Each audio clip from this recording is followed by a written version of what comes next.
minutes till pickup. I think till is better than 2. You do? 20 minutes. And I've changed my mind. It's 2 now. 20 minutes to pick up. No, because that sounds like it's like a bar. Do you know what I mean? You got 20 minutes to pick to up. To pick someone up. Yeah, to go actually home. pick. Yeah. Have you ever picked somebody up in 20 minutes? I bet you've picked on. What's the shortest amount of time that you've Well, I picked my wife up pretty damn quick. You did? Yeah. It only took me to offer her a drink, and she said, I'll have a pint of lager. I said, will you marry me? She said, yes. That was it. Oh, that's awesome. Yeah. And you seen what she looks like? Yeah, I know. And she drank a pint of lager. She did. And then the next day, I went to see her. She was with a friend, and I walked through the door, and she was chugging a beer can. You know, like spring break or something. That's the first time I'd ever seen anyone chug a beer can, let alone a beautiful woman. She's gorgeous. And I said, how do you do that? I've never done that before. She said, get on your knees. I don't think I want to know anymore. And that's where we're going to stop. Yeah, no, yeah. So 20 minutes to pick up, 20 minutes till. I think till. We stand on till. Yeah, okay. Till. Are we on? We're on. Hello. We're on. Hello, world. Hiya. If you're listening to this or watching this, because you can watch it too, you're here with me, Lynn Ferguson, and Chesney Hawkes. That's me. That's him. This guy. Ches. In my very first podcast, which we're calling 20 minutes till pick up. 20 minutes till pick up. And it's not for a sexy reason. It's because actually all the best conversations that I have are rudely interrupted by having to pick up my kids from school. So that's I can relate to that. Yeah, because you have to do it as well. We're always in a rush to get the kids, aren't we? You know, not for me. It's like I'm in the middle of something in the studio, and it's like I really don't need to be leaving right now, but I have to. So then you go. Are you right in the middle eight? Is it the middle eight? Do you leave it right to the very last second? And then I run across the playground, and then my 7-year-old's like, oh yeah. Anyway, introduce yourself. Hello, I'm Chesney Hawkes. Chesney Hawkes. Shall I do that again? Yeah, no, do it again. Hello, I'm Chesney Hawkes. Do it again. How about this? Hi, I'm Chesney Hawkes. I feel like the deja vu. Didn't we do that last week? We did do that last week. Yes. But let's not talk about that. Do you know, I'm glad you introduced yourself, because I normally when I introduce people I would say it's the one and only whatever, and you know, the one and only, and does that really piss you off? Not anymore. To be honest, it'd be weird if I wasn't introduced as the one and only Chesney Hawkes now. Well, it'd be difficult because I was like, how do I introduce him? Do I go, well, it's me old mate. It's the singular Chesney. I know you're my mate and everything, but I can't, you can't just go, oh, hi, here's my pal. Although technically it's a podcast and there are no rules. But I mean, it's an obvious one, isn't it?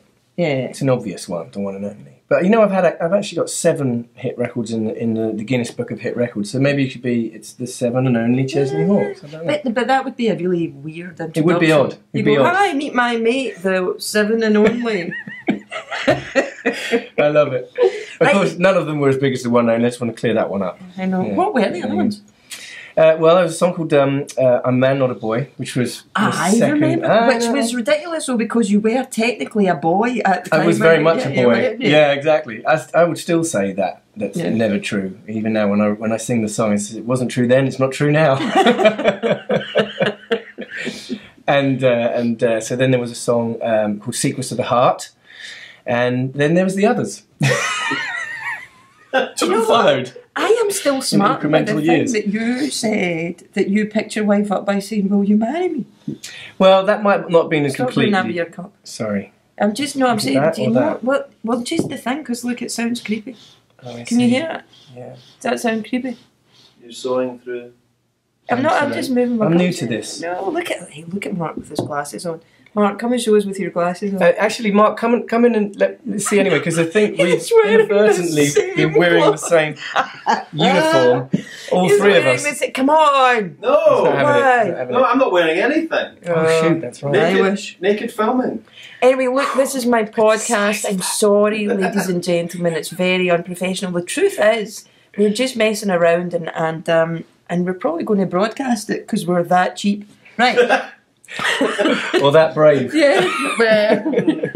Depending on what we looking at. Anyway, Stupidity. I tweeted out that I was thinking of doing a podcast, and did anybody have any questions? And lo and behold, people did actually have questions. So are you ready for this? Yes. Okay. So these are questions. I've only picked 10 of them because we've only got 20 minutes, and I'm sure that we've probably wasted 5 already. About 7 or something like that. I'm inside my head. I'm internally counting. So I'm starting with this first one, which is from. Oh man, it's from my friend Janie Godley. She's at Janie Godley, and she does a brilliant podcast with her daughter. Oh, really? Yeah, Janie Godley's podcast. Right, so she's an experienced podcaster. She is, and so she's asked a really good question, I think, which is, if you had the chance to do one thing different on arriving on US soil, what would that be? Oh, I should say that we were live in LA, which is why it's... Live from Hollywood. Which is why it's so showbiz round here. Look at that. Look how showbiz it is. Right. So if you had the chance to do one thing different on arriving in US soil, what would that be?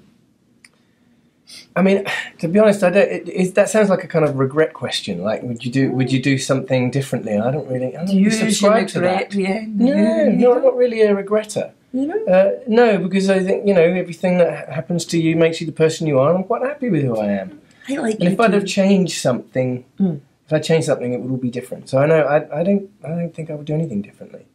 You know what I would do? What? Well, when we moved here, we rented a house from the internet that we'd only ever seen it on the internet, and it said it was partly furnished. And what they meant by partly furnished was no furniture. No, it had. You know what? I genuinely half a couch. It had a cooker. No, I didn't even have a couch. It had a cooker, right? A refrigerator, and it had... Oh, did you hear that? They found us. It was... It's the podcast police. It's the talent run police. for it. It's like, oh my God.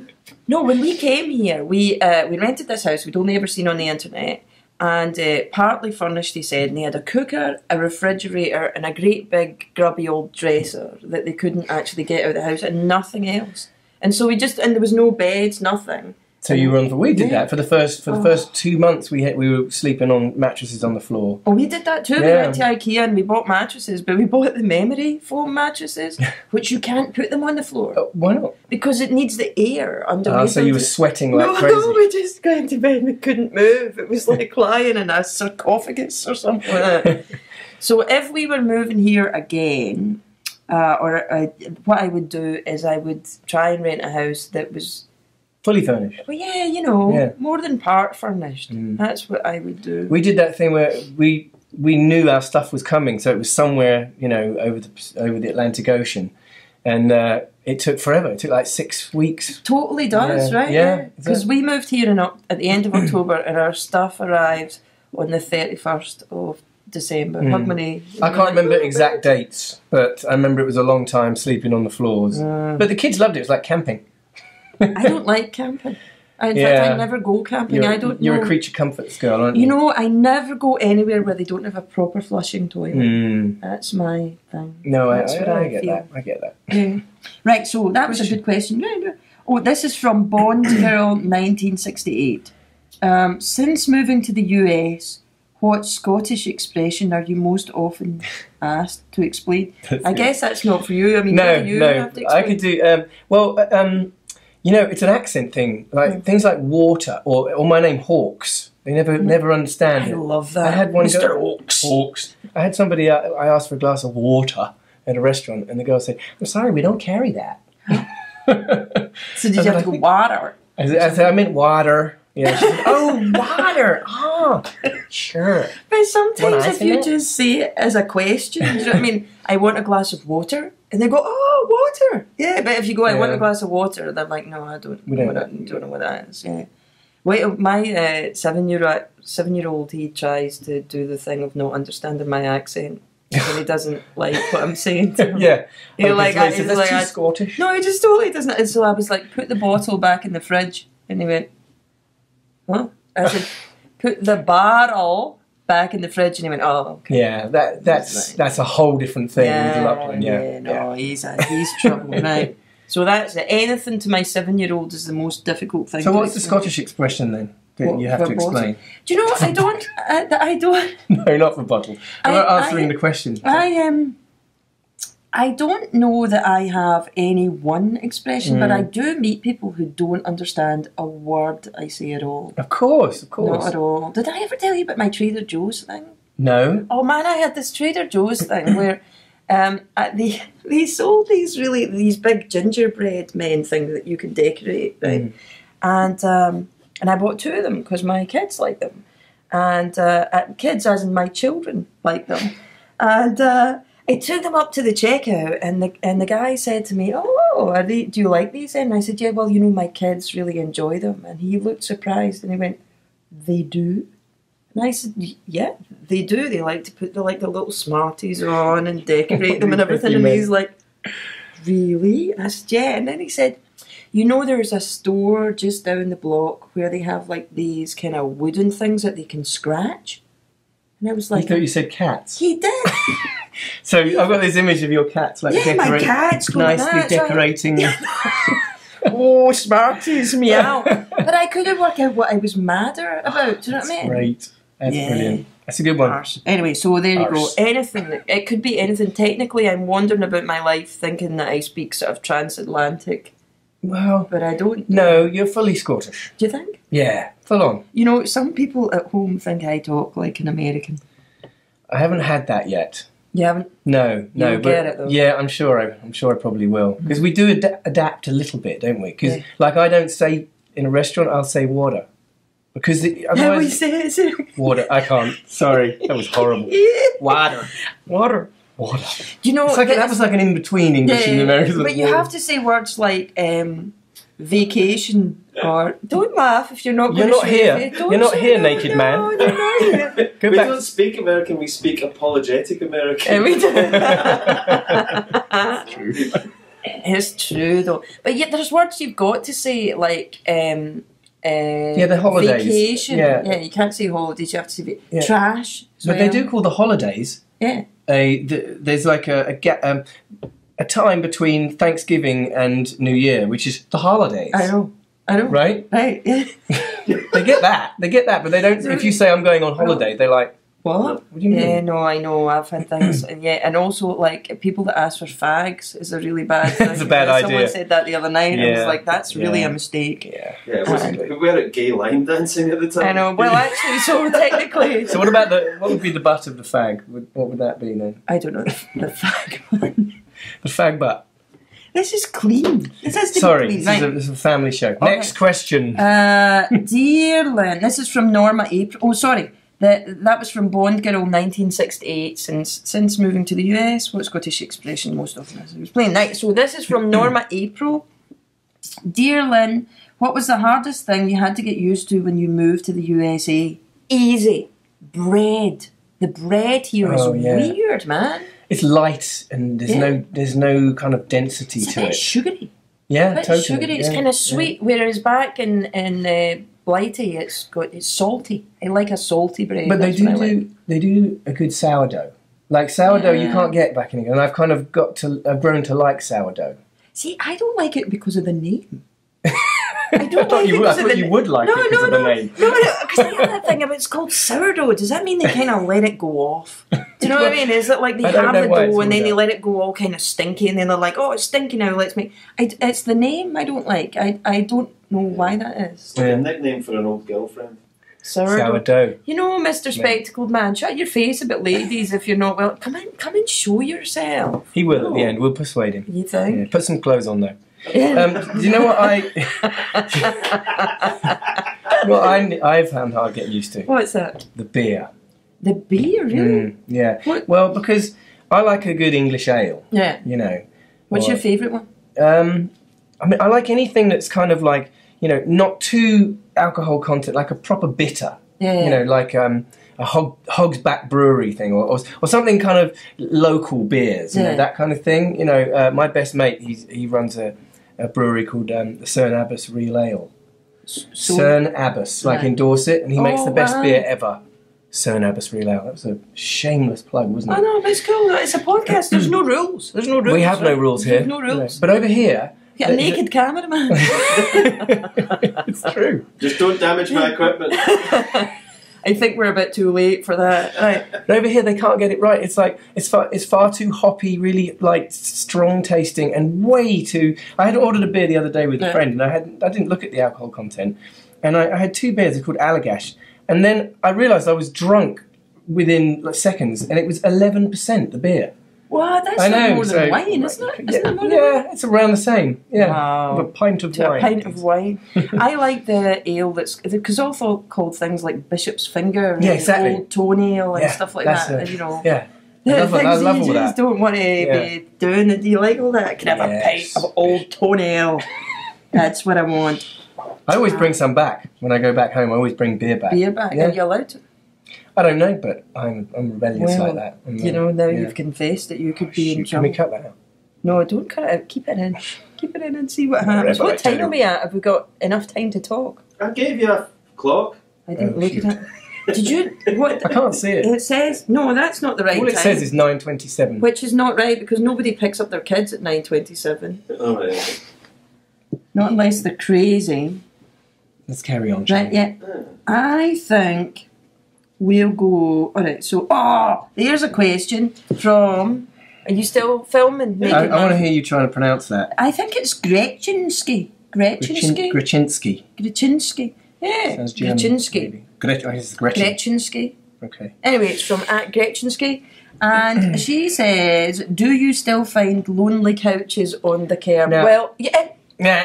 That Gretchinski is not really me. I mean, I've posted a few of them with captions, but actually it's Mr. Tweddle, the naked cameraman, who mostly does it with his bromance partner, a Chesney Hawkes. It's true. Now you can talk about it. All right, yeah. I mean, Mark pointed it out to me when we first met a couple of years ago, and since that moment, I'm sure he's fed up with my texts because like every day he gets three couches of pictures of couches. I don't know what it is about this town. People chuck their couches out, and they put them out on the street. Why? Because it doesn't rain. If you put your couches out in Glasgow, they'd be like, they'd just be soaked. Yeah. But why? Why are there so many couches? Why are there so many people that don't need their couch anymore? I don't understand. Casting couch use. It's casting couches. You know what I find funny though is because Craigslist over here, which is like this list where you can, I guess it's like Gumtree or something if you're not in America, and they sell like second-hand couches and everything. You look on them and you see these couches and they're like, oh, $400 firm. And actually, the couches that they're selling for $400 firm been found on the side of the road. Well, they're worse than the one they've got. Like we've seen stains and all that. You're like, no. We've seen some beauties, haven't we, Mark? Yeah. I mean, some real beauties. And also some couches. We've got a bit of a fetish now.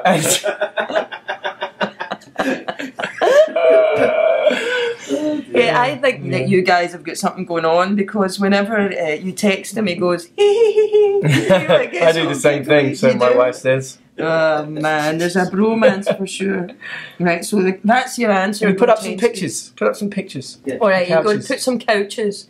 I like the captioning on the, some of them look like they're, You need but see, what I do is I send Mark the picture, and then Mark sends me back the caption. Yeah. But sometimes Mark doesn't always write the caption. It comes via his very hilarious wife. I won't boil your heat. Indeed. She's a comedy writer, you know. Can you do that shameless lying? Shameless lying. Be quiet, naked cameraman. Go back to work. Go back to work. Put that thing away. You have someone's eye out. Right, where's we got? From you pronounce that rhubarb. Oh my goodness, that's like just a bunch of letters put together. But that says rhubarb. Rhubarb. Does it? Is that how you spell rhubarb? Yeah. With an H? Yeah. I spell like a child. I'm sorry.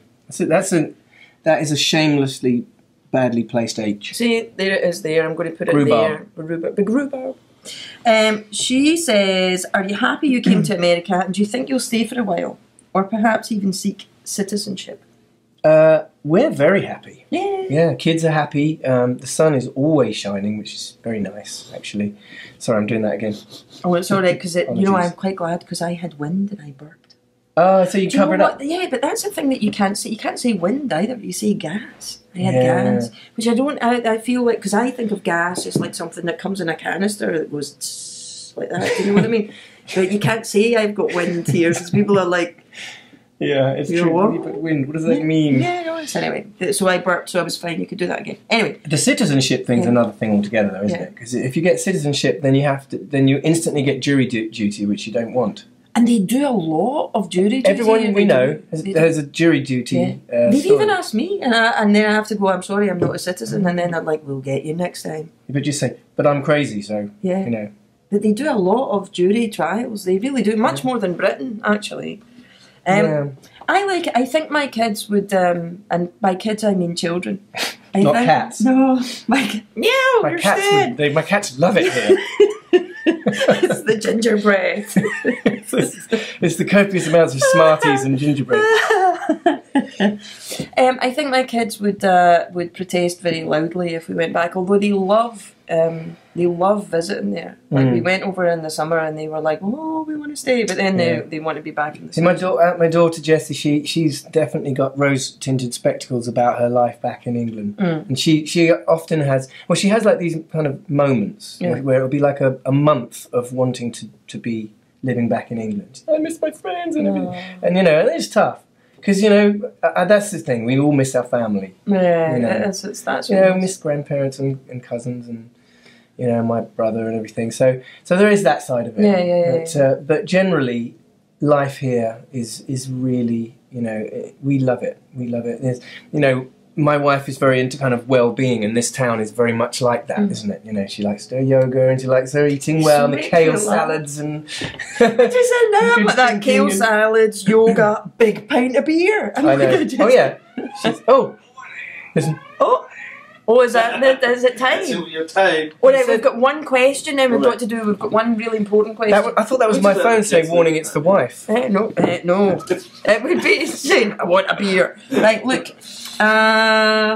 What advice do you have for single ladies on Valentine's Day? This is from Let's Recover 14. What advice do you have for single ladies on Valentine's Day? Inquiring minds like mine want to know. Goodness me. Well, you know what?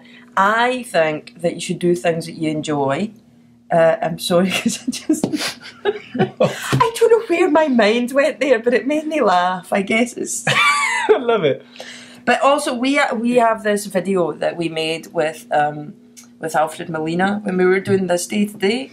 We made this video with Alfred Molina for Valentine's Day, and it's just got the most cursing and swear words in it in the world, and it's all about being single on Valentine's Day. Because I think the thing about it is that, actually, you know what, all the things I think about it, I put in the cursing video for Valentine's Day. So you should put a little thing up. I'll put it there. So like, where would you like it there? Well, I'll put it up there, and then then instantly put my new video over there. Oh, what's your new video?